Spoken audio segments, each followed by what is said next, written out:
Be ready. 5 seconds. Start. I am pleased to inaugurate this conference of education ministers and education secretaries. Very important issues concerning education will be discussed and deliberated upon here by both the central and state governments in the spirit of partnership and democratic federalism.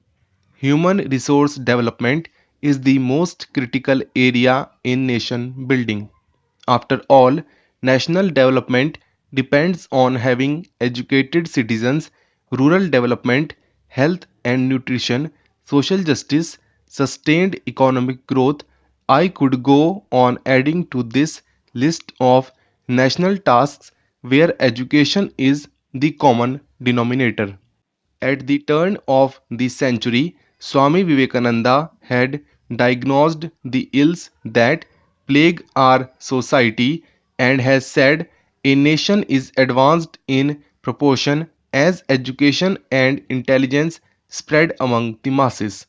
If we are to rise again, we shall have to do it by spreading education among the masses. Educate and raise the standard of the masses, and thus alone the national revival is possible. After independence, India has posted significant achievement in education, yet our efforts have fallen short of what nation building demands.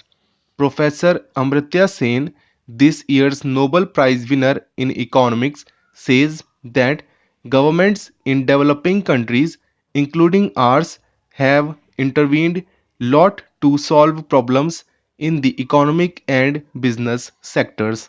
However, they have not intervened enough in the social sectors of health and education. This is a valid criticism. To remedy this imbalance is our collective task. The center and the states must reaffirm their commitment to the social sector, especially education. You will agree with me that what needs most attention is primary education. It is the base of everything. Primary education is the most neglected area in the entire education system. We must restore primacy to primary education in our education policy and planning.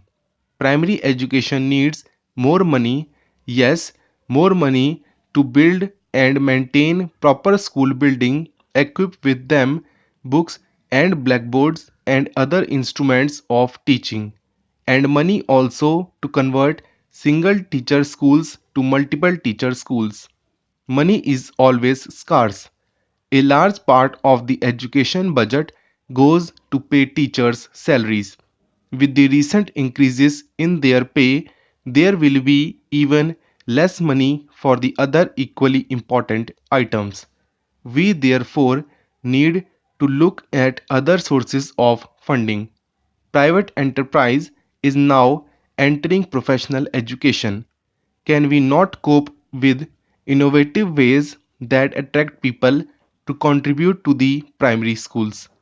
More than money, primary education needs better administrative and managerial skills and, of course, a far stronger political will. It is said that this most important area of nation building does not attract the best and the brightest administrators. Other departments are considered more glamorous. Primary education is often not the first choice of those who are assigned there. This must change.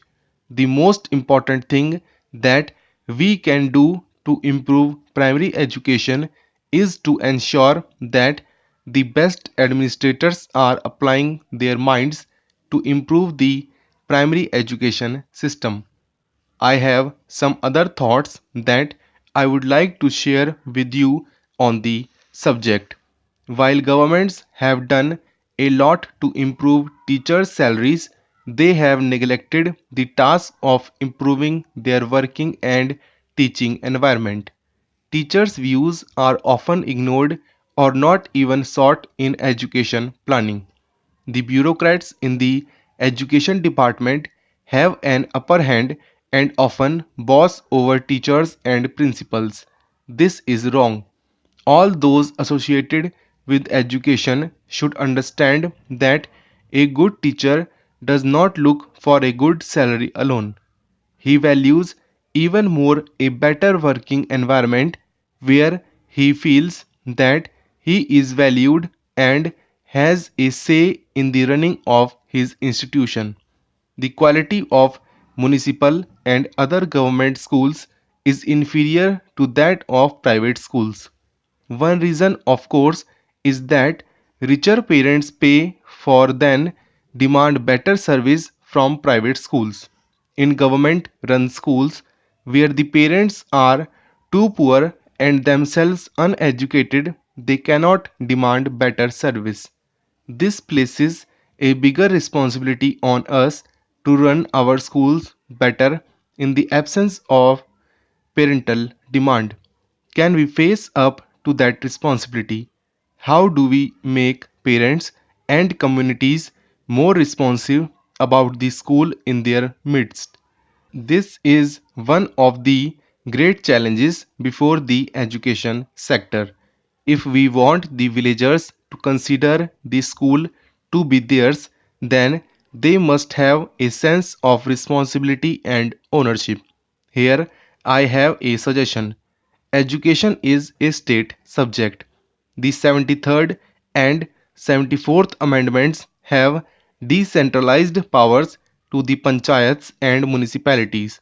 In this spirit of decentralization, I propose that we transfer administrative control over village schools to panchayats, mandal panchayats, and the zilla parishads. Thus, teachers' qualification and salaries and the syllabus can still be set by the state government, but let the panchayat bodies manage the primary schools. Funds for this can be transferred to the panchayats from the state government. One of the reasons why developed countries have become so is their superior universities and technical institutions in their country.